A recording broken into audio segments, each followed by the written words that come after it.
오늘 말씀 제목 멋있죠? 그죠? 감히 판단을 해? 지난 5시간 동안 우리가 로마서를 같이 살펴보았어요. 그죠? 로마서를 살펴보면서 로마서의 구조를 보았죠? 한번 구조 다시 생각날 수 있을까요? 로마서 1장 1절부터 3장 20절까지 1장 1절에서부터 3장 20절까지가 뭐죠? 서론의 가장 중심적인 내용은 구원이 무엇이냐라는 이야기를 한다 그랬고요. 그 다음에 3장 21절부터 5장 21절까지 5장 끝에까지예요. 무슨 얘기일까요? 의가 무엇이냐라고 하는 거죠. 그 의에 따른 믿음, 이렇게 설명을 해주고요. 6장 1절부터 8장 39절까지 8장 끝에까지 무슨 얘기를 하죠? 그래서 이 부분에서 이제 대속이라고 하는 부분이 설명되어지고 있고요. 9장 1절부터 11장 36절까지 구원의 예, 그죠? 구원이 무엇인가를 예를 들어서 설명을 해주고 있는 것이고요. 12장 1절부터 16장 마지막 절 27절까지 성도의 삶.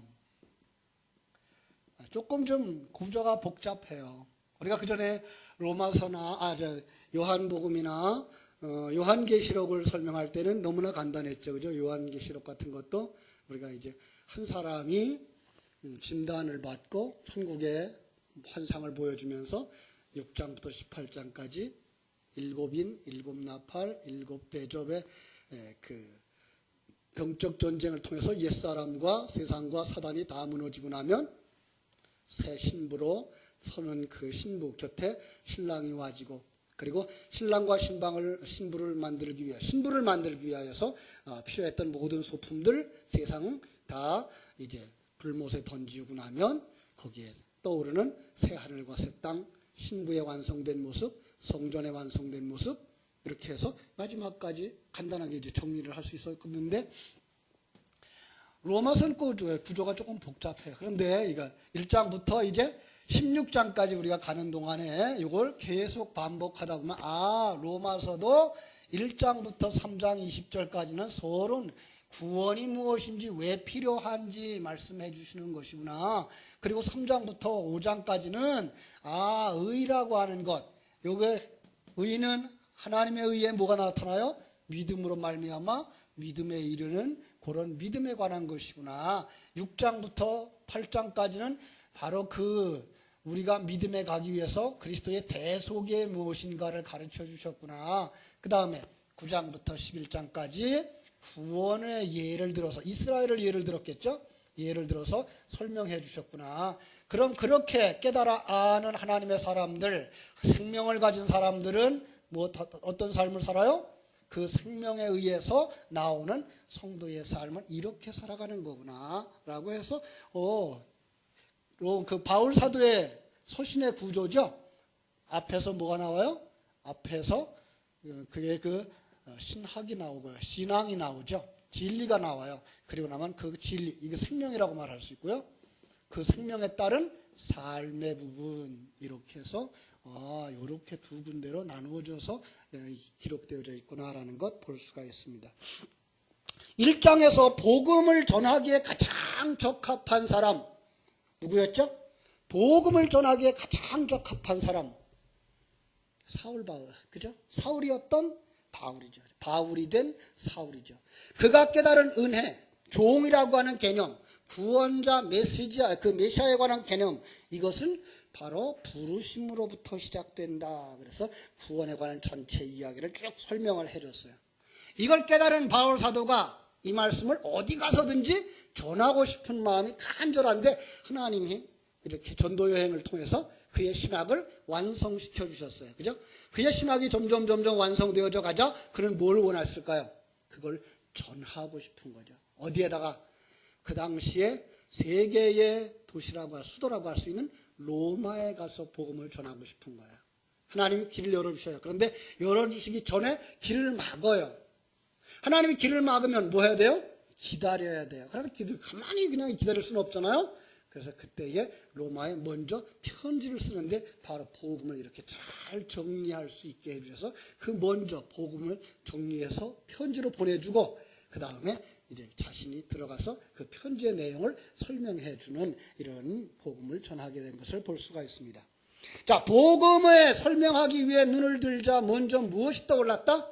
복음을 딱 받아들이는 순간, 에베소서에서도 복음을 딱 받아들이는 순간 뭐가 떠올라요? 하나님, 전능하신 하나님이 떠올랐던 거죠. 그죠? 그래서 그는 이제 전능하신 하나님, 만물을 통치하고 계신 하나님, 그래서 그 만물을 통해서 만물을 통치하실 뿐만 아니라 그 만물을 통해서 뭐 하고 계셔요? 그 만물을 통해서 계시하고 계시는 하나님. 모든 만물에 뭐가 들어가 있어요? 하나님의 뜻이 다 설명되어져 있는다라는 거예요. 계절이 바뀌는 것, 꽃이 피고 지는 것, 열매가 맺혀지는 것, 여인들이 자녀를 잉태하고 출산하는 것, 이렇게 가정생활, 이런 모든 것들 속에 뭐가 들어가 있어요? 하나님의 뜻. 그리고 하나님은 계속해서 그들 속에 그 계시를 열어주셨다고 하는 거예요. 그래서 알만한 사람들, 이런 뜻으로 한번 설명을 했죠. 알만한 사람들. 그죠? 그런데 그것을 깨달아 알지 못하더라. 왜요? 우리가 타락했기 때문에. 타락해서 하나님이 계시하여 주고 있는 그 하나님의 뜻을 하나도 깨달아 알지 못하더라라는 거예요. 그죠? 자, 그 모습이 어떻게 된 거예요? 그 모습이 불의고, 이 타락하자 그들은 어떤 모습으로 나타나요? 불의한 모습으로 나타나고, 그런 모습을 또 다른 그림으로 뭐라 그린다? 응? 우상숭배. 그 다음에 또 하나 음행. 그죠? 바로 이런 것들이다. 바로 이것이 바로 정욕으로 살려고 하는 인생들의 모습. 그래서 여기에서부터 이제 우리가 그 하나님의 사람들로 어떻게 변화되어질 것이냐. 인간이 이렇게 타락하고 나니까 인간은 불의한 자가 되어지고 우상숭배하는 자가 되어지고 음행하는 자가 되었어요. 불의하다고 하는 말은 무슨 뜻이에요? 하나님이 본래 만들어 놓은 의에서부터 멀어진 거죠. 그죠? 의를 잃어버리고 살아가는 자. 우상숭배, 음행의 주인은 뭐예요? 뭐 때문에 우상숭배하고 뭐 때문에 음행한다? 내가 주인 되어져서, 그죠? 나의 행복과 나의 그 인생을 내가 원하는 대로, 내 마음대로 하고 싶은 것, 그게 바로 음행이고 우상숭배다라는 이야기를 할 수가 있습니다. 그래서 그때 나타나는 현상, 이것도 죄고 저것도 죄. 타락한 인생들이, 이러한 인간들이 행하는 모든 것이 다 뭐라 그런다? 죄라고 한다. 왜요? 이 죄는 어떤 죄를 의미하죠? 원죄를 가진 자들이 자기가 중심이 되어져서 자기를 위하여 일하는 모든 행동들을, 그죠?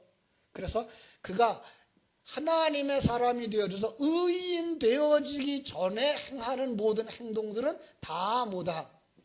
죄. 그죠? 이 땅에 살아가는 날 동안 우리는 의인일까요? 죄인일까요? 의인이면서 죄인이에요. 어떤 의인이에요? 그리스도의 의를 덧입은 자. 자, 그리스도의 의를 덧입었는데 아직도 우리가 그리스도 의 속에 있는 뭐가 있어요? 죄가 남아 있어요. 예, 그래서 그리스도의 의를 덧입은 자. 그런데 의를 덧입었기 때문에 하나님은 무엇만 보신다? 의만 보신다. 그래서 우리를 의인이라고 칭하시면서 하나님의 생명을 가진 자라고 말하나 아직도 우리 속에 뭐가 남아 있어요? 나 중심의 생각이 남아있고 그걸로 말미암아 불의를 행하고 우상숭배를 하고 음행을 한다, 도적질을 한다라는 말을 쭉 하고 있는 거예요. 그건 용서함을 받을 수 있다 없다? 사함을 받을 수 있어요. 무엇만 사함 받지 못해요? 성령 회방한 것. 성령을 회방한 게 뭐야 그랬어요? 하나님의 의를 덧입지 못한 자, 이걸 인정하고 그 삶을 살고자 노력하지 아니한 자, 이게가 바로 영원히 그 구원받지 못하는 자예요. 자, 그래서 하나님이 왜 그럼 우리를 이러한 상황 속으로 밀어넣는가? 그건 하나님이 자기 자신에 대해 철저하게 실망하고 죄에 대하여서 분노하라는 거예요. 그래야만 하나님 앞에서 영원히 범죄하지 아니하는 옛사람을 다 벗어버리고 들어가서는 완전한 그리스도의 의를 이루는 사람들이 되어지기 때문이에요. 가장 가깝게는 내가 다시 주인의 자리에 앉지 않게 하기 위해서, 그죠? 내가 주인의 자리에 앉지 않게 하기 위해서. 그걸 갖다 뭐라고 말했는가 하면 이제 금방 설명한 것처럼 나 중심의 뭐예요? 우상숭배. 나 중심의 음행하는 삶을 살지 않게 하기 위해서라 이렇게 말씀을 했어요. 그래서 예를 지난번에도 들었어요. 이러한 우상숭배하는 것, 그 다음에 내가 중심이 되어져 있는 종교인의 삶을 살고 있는 자들, 그들을 갖다가 죄인이라고 말했어요.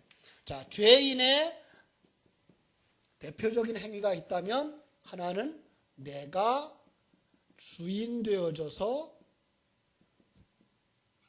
그걸 갖다 우상숭배 이렇게 말하고 있고요.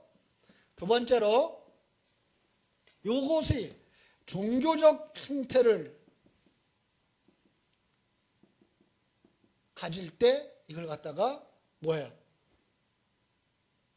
종교적 형태를 가졌을 때? 그러네요. 자, 이거는 뭐라 그래야 돼요? 바꿔야 돼 있네. 그죠? 이게 우상숭배고, 이게가 타락한 사회의 그 모습, 죄인들의 모습. 내가 왕된 자, 이런 것이에요. 요거는 그걸 자기를 위하여 쓰려고 하는 자, 이런 모습. 그래서 대표적인 예가 요것이 바로 아브라함의 예를 들고 있고, 이런 사람은 누구를 예를 들고 있다? 욥을 예를 들고 있다. 이렇게 해서 그러면 로마서에서는 요 사람들을 이방인으로 묘사하고 있고 요 사람들을 유대인으로 묘사하고 있어요. 그죠? 방송실 뭐 하고 있죠? 안 보여요. 자, 그래서 성경 속에서는 유대인과 이방인 누가 더 나은 자다라고 말하는 것이 아니라 유대인도 죄인이고 이방인도 죄인이다라고 들어가는 것을 볼 수가 있습니다. 그 위에 펼쳐지는 하나님의 의, 그 의는 예수 그리스도로 말미암아 주어지는 것, 그죠? 대표적 원리죠, 그것이. 그래서 우리 성경 속에서는 대표적인 원리가 아담 안에서, 그 사실은 아담이 아니고 사실은 하와 안에서요, 그죠? 하와 안에서, 근데 우리 그냥 보통 아담이라고 그러는데 아담 안에서의 타락, 그리스도 안에서의 구원, 이런 그림을 그려주고 있는 거다 이렇게 말씀을 했습니다. 자, 1장 18절부터 32절에서 우상숭배하는 나 중심의 사람, 그죠? 그걸 이제 지적을 했고요. 그 다음에 2장 1절부터 3장 8절까지는 종교의 형태를 가진 나 중심의 사람이 범하는 죄를 지적하고 있는 거예요. 그죠?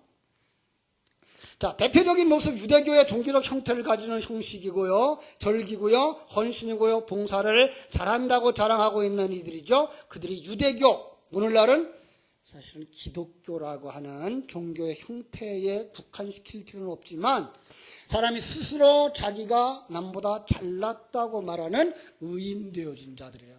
자, 이게가 잘못 써져 있어요. 이게 우상숭배예요. 그러니까 그냥 종교적 형태라고만 보시면 돼요. 이게 우상숭배.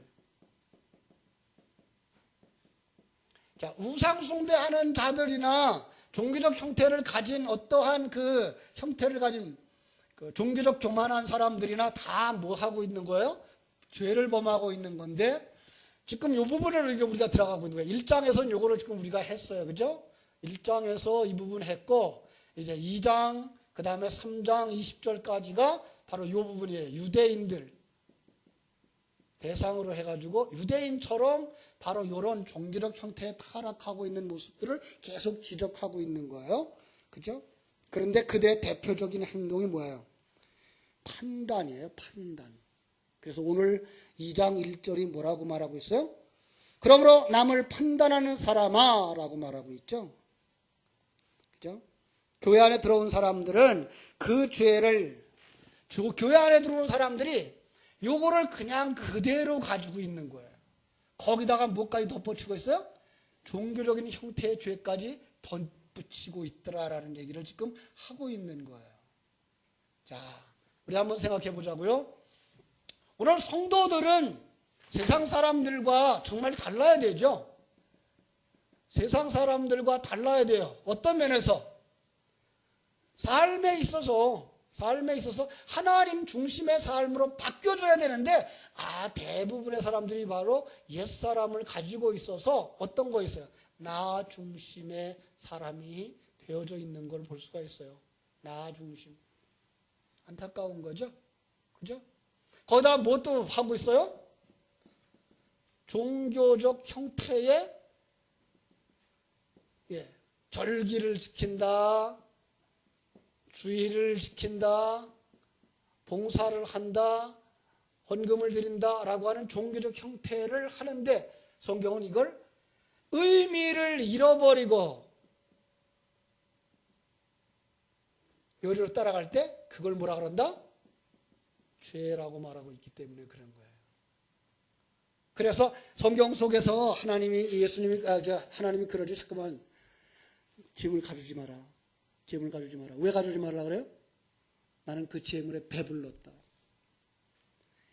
그 재물을 가져오라고 한 의미를 잃어버리고 재물만 가져왔을 때 그것을 하나님은 안 받으시겠다는 거예요. 나는 그거 안 받는다. 내가 받고 싶은 건 그게 아니라 너희들이다라는 거예요.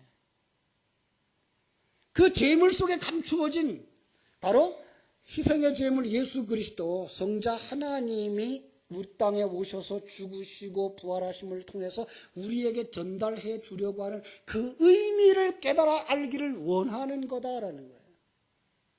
근데 그거를 빼먹고 재물만 드리고 있으면 그건 전혀 나하고는 관계가 없는 거다라고 말씀하시는 것을 우리가 알 수 있습니다.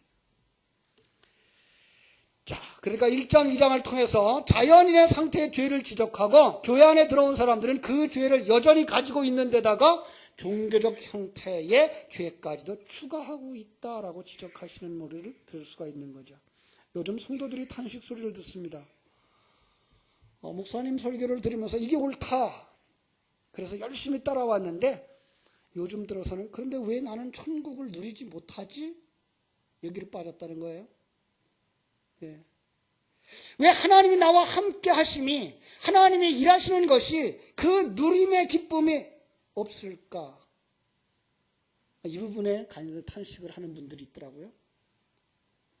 예, 지극히 정상이라고 저는 생각합니다.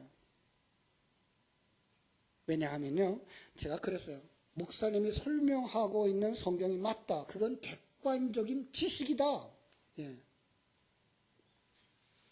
다르게 가르치는 건 무엇보다 중요하다. 그러나 그것이 여러분의 삶 속에 되새김질 되어져서 여러분의 주관적 지식이 되어지지 않으면 안 된다. 이 부분이에요. 그리고 그것이 지식이 여러분이 되새김질을 해서 그 생명이 되어질 수 있을 때까지 가야만 되는 거예요. 거기까지 잘해야 뭐가 돼요? 누림이 일어나는 거예요. 그래서 그 누림 자체는 사실 세상 사람들의 눈에는 그게 뭐예요? 누림으로 보여지지가 않는 거예요. 우리 복음성 가운데 이런 찬송을 또 불렀죠. 세상이 줄 수 없는, 세상이 알 수도 없는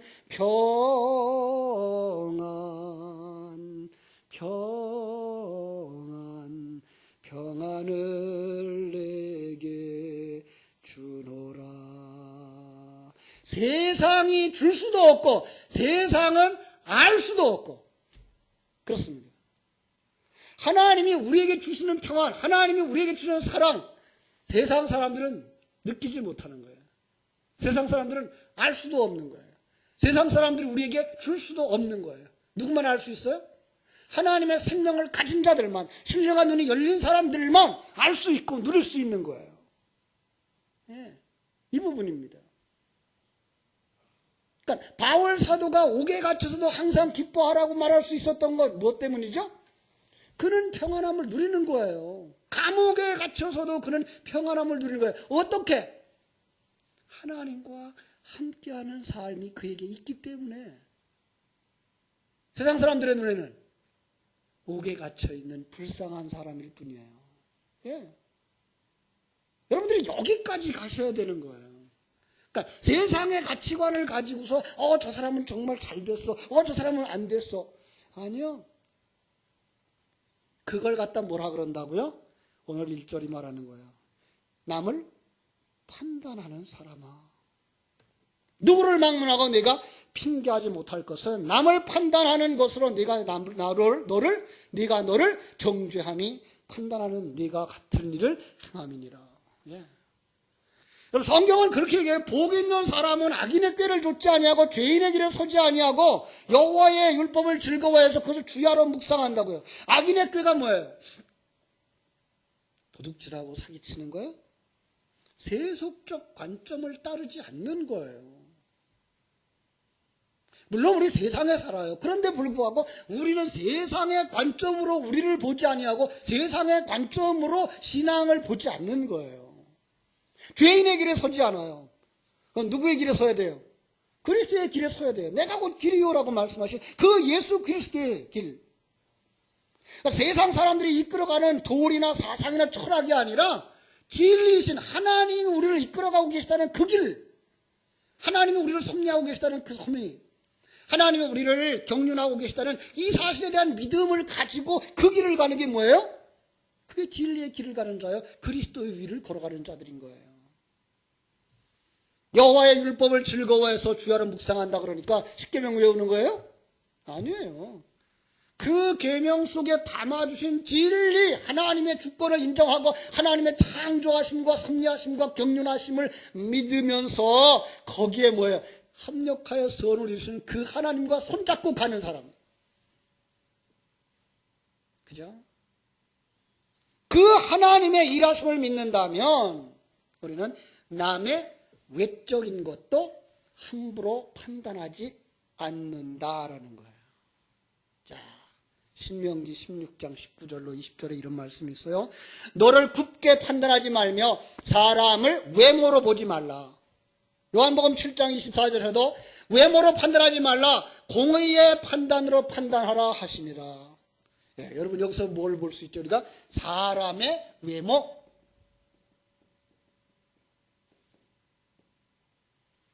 사람의 외모, 뭘 갖다 사람의 외모라고 그래요? 그 사람의 생김새, 그 사람이 가지고 있는 돈, 그 사람의 지위, 그걸 보지 않는 것? 아니요.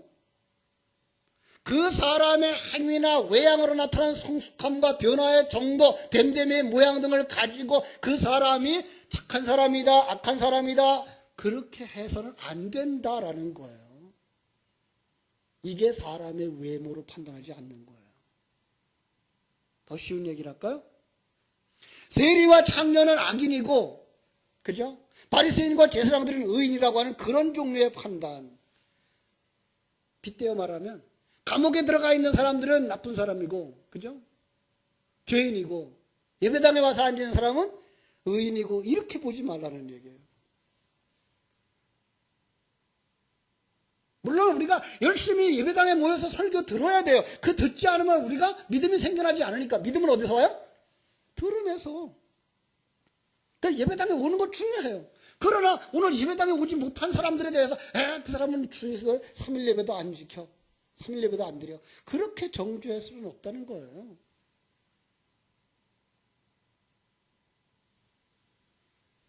감옥에 있는 사람은 죄인이에요? 예, 세상의 사람들의 눈에는 그는 분명히 죄인이에요. 그런데 성경 속에는 예수 잘 믿는 사람도 감옥에 많이 갔어요. 그죠? 바울 사도도 감옥에 갔고요. 그죠? 요셉도 감옥에 갇혔고요. 베드로도 감옥에 들어갔었고요. 그죠? 그럼 그 감옥에 갇혀있는 베드로, 감옥에 갇혀있는 바울, 그게 죄인이고, 응? 그 착한 일을 많이 함으로 사람들의 존경을 받는, 응? 바리새인들, 유대인들은 착한 사람이고, 예, 세상 사람들의 눈에는 분명히 그들은 착한 사람들이에요. 착한 일을 하고 있으니까. 근데 하나님의 눈에는 그렇게 보지 않는다는 거예요. 더 한번 대조해 보자고요. 자, 탕자와 그 맏아들, 큰 아들. 지금 작은 아들이 아버지의 재산을 팔아가지고 집을 떠나서 돼지우리가 가서 살고 있어요. 그 시점에다가 평가를 내려보면 누가 착한 아들이에요? 아버지 집에 있는 아들이 착한 아들이에요? 돼지우리가에 있는 아들이 착한 아들이에요? 분명히 사람들의 눈에는 아버지 곁에서 아버지를 떠나지 아니한 자가 착한 아들이에요. 그죠? 그런데 그 집을 떠났던 탕자가 아버지의 뜻을 깨닫고 돌아와서 아버지의 가락지를 받아요. 장자의 권위를 계승받아요. 예쁜 옷을 입어요. 신발을 신어요. 그 당시에 갔을 때에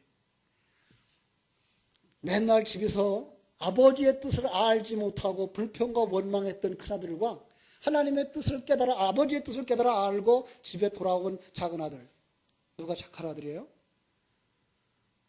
우리는 이렇게 지금 그 사람 속에서 일하고 있는데 불구하고 우리는 그 사람이 지금 처한 그 상황과 그 현재의 그 표현변적인 것만 보고 사람을 판단하는 그 실수를 범하지 말아야 된다는 얘기를 성경은 하고 있는 거예요. 그죠? 여러분, 강도는 십자가에 못 박혔는데 구원받고요. 그를 십자가에 못 박은 군인들은 구원받지 못했다는 거예요. 그러니까 이 세상에 살고 있는 그들의 삶의 모습, 형편, 처지만 보지 말고 그것만 보고 판단해서는 안 된다는 거예요. 그런데 우리는 너무 쉽게 판단해버려요. 바른 것, 참된 것, 가르치는 것 중요해요. 그러나 그럼에도 불구하고 그 사람을 놓고 된 사람, 안 된 사람, 가치가 있는 사람, 없는 사람 판단할 이유가 없다는 거예요. 절대로 그리로 가서는 안 된다고 성경은 말하고 있는 거예요. 그렇습니다. 자, 그래서 사무엘상 16장 7절에 성경에 이런 말이 있어요. 사람은 외모를 보거니와, 그죠? 사람은 외모를 보거니와 나 여호와는 중심을 보느니라. 그죠? 그렇습니다. 우리도 압니다. 하나님은 그 사람의 생명이 하늘로부터 온 생명인가 하나님의 생명을 가진 자인가 본다고요. 그런데 누가 나와요? 로마서 2장 3절. 다시 한번 볼까요? 2장 3절 무슨 말씀이 있어요? 이런 일을 행하는 자를 판단하고도 같은 일을 행하는 사람아 네가 하나님의 심판을 피할 줄로 생각하느냐라고 말씀하고 있습니다. 세상 사람들은 보이는 것이 전부라고 생각하니까 과거는 보지 않는다고 해도 지금 보이는 것이 중요한 판단의 기준이 되는 것이라는 거예요. 세상 사람이 가진 가치 판단은 아직도 성도라 하는 내 안에 나오고, 그죠? 집사라고 하는 내 안에서 그게 나오고 있는데 어떡할 거예요? 그럼 어떻게 해야 됩니까? 그때 우리가 할 일이 있어요. 회개하는 거예요. 그죠? 거기서 우리가 회개해야 되는 거예요. 그렇게 하지 말아야 됩니다. 왜? 하나님의 영광을 위해서. 그런데 이 땅에 살아있는 동안 아직도 내 안에 옛사람이, 속성이 문득문득 살아나와서 정죄를 합니다. 그때 성도는 끝까지 자기 판단이 옳다고 주장하는 것이 아니라 저 사람 속에 지금 하나님이 일하고 있는 중인지도 몰라. 이거 보셔야 됩니다. 여러분들이 지금 여러분의 눈앞에 펼쳐지는 그 사람의 행위나 그 사람의 언어를 볼 때에 그가 만난 그 환경을 그냥 저 사람은 어쩌면 저럴 수가 있어 라고 말할 수 있어요. 그러나 한 걸음 뒤로 물러서서 그 사람 속에 하나님이 지금도 일하고 있는지 그걸 보실 수 있어야 된다는 거예요. 어떤 사람이 나에 대해서 그렇게 생각하지 못하고 벌컥 화를 내고 정죄하고 판단해버립니다. 그럼 어떻게 받아야 됩니까? 하나님이 저 사람을 도구로 삼아서 나를 만드시고 계시는구나. 견딜 수가 없어요. 참지 못해요. 그래서 두 사람이 맞붙었어요. 대판 싸웠어요. 이미 쏟아진 물이에요. 그러면 그때 각 사람은 똑같이 하나님 앞에서 그죠? 하나님 앞에서 저 사람을 도구로 삼아 나를 정죄하시는구나로 가야 되는 거예요. 물론 그 일로 말미암아 하나님의 교회가 욕을 먹을 수 있어요. 그 사람이 세상 사람들에게 욕을 먹을 수 있어요. 여러분, 오늘날 우리 한국 교회가 욕을 먹고 있는 것도 그런 쪽에 있어요. 그때 어떻게 돼요? 다윗을 생각하셔야 되죠. 그죠? 하나님의 지적이구나. 다윗이 왕위에 오를 때에 그 아들 압살롬이 반역을 합니다. 그래서 다윗이 그 반역에 맞서서 싸우는 것이 아니라 피신을 하게 되는데 사무엘하 16장에 가면 사울의 친족 시므이가 달려 나오면서 다윗을 저주합니다. 그러자 그 다윗의 그 장군 하나가 아비새가 왕에게 요청합니다. 왕이시여, 허락하십시오. 내가 달려가서 저놈을 당장에 단칼에 베어버리겠습니다. 그때 유명한 말씀이 남기죠. 사무엘하 16장 10절. 스루야의 아들아, 그가 저주하는 것은 여호와께서 그에게 다윗을 저주하라 하심이니 네가 어찌 그리하였느냐 할 자가 누구겠느냐. 이게 뭐 하는 사람이에요? 하나님이 창조한 세계, 섭리하는 세계, 경륜하는 인생들, 이 모든 것을 합력하여 선을 이루시며 모든 것을 합력하여 하나님의 사람들을 만들고 계시다고 하는 사실을 믿는 사람 있습니까? 다윗이 그런 사람이었다는 거예요. 그럼 그는 범죄하지 않았습니까? 아니요. 그 앞에 이미 어떤 사람으로 범죄해요? 다윗이 하나님의 약속을 가진 자로도 불구하고 그는 우리아의 아내를 범하는, 그리고 그 우리아의 남편을 죽이는 아주 교활한 자로 나온단 말이에요. 그거 어떻게 해석하실랍니까? 하나님의 사람, 언약의 사람임에도 불구하고 그 속에 옛사람이 발동을 하는 그 순간에는 그가 죄인 줄도 모르고 범죄를 하는 거예요. 어떻게 생각했어요? 내가 왕이니까, 그죠? 내가 왕이니까, 내가 주인이니까 이렇게 하는 것 정도야 아무것도 아니다라고 생각을 했을지도 모르는 거죠. 왜 그렇게 된다고요? 내가 왕이 될 때, 내가 주인이 되어질 때 우리는 하나님이 생각지 못하는 그런 범죄를 저지를 수 있다는 거예요. 그렇죠? 그때에 하나님의 사람 나단을 세워서 그에게 아주 심하게 경고합니다. 간단하게 말해서 회개하고 돌이키지 않으면 당신은 지옥 갑니다. 왕에게 이렇게 설교할 수 있는 목사들이 나와야 돼요. 그렇죠? 어떤 왕에게? 내가 왕 되어 있는 성도들에게. 여러분, 그렇게 살면 지옥 갑니다. 어떻게 돼요? 나단처럼, 아직 다윗처럼 하나님 앞에 두 손 반짝 들어야 되죠. 회개해야 되는 거죠. 이렇게 살면 안 되는 건데, 내가 주인의 자리에 올랐습니다. 내가 주인이 되어져서 함부로 행동했고 함부로 판단했습니다.